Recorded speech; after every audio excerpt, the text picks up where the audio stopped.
हजारो लोक शेअर मार्केटमधून पैसा गमवतात.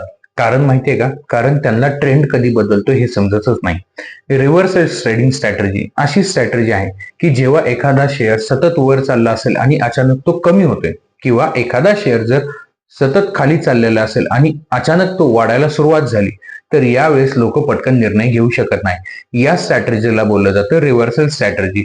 याच्यासाठी भरपूर लोक जे आहेत ते support resistance, RSI, doji candle, spinning top candle यांसारख्या इंडिकेटर्सचा वापर करतात आणि ट्रेंड बदलल्यानंतर लगेच त्याच्यावर रिॲक्ट करतात. म्हणजेच एखादा शेअर जर सतत वर चालला असेल किंवा खाली चालला असेल आणि अचानक जर तिथे एकदम व्हॉल्यूम वाढला आणि तुम्हाला RSI ओव्हरबॉट किंवा ओव्हरसोल्ड या इंडिकेटरने सांगितलं, तर तिथं ट्रेंड रिव्हर्स होऊ शकतो. पण लक्षात ठेवा, हा फक्त अंदाज आहे.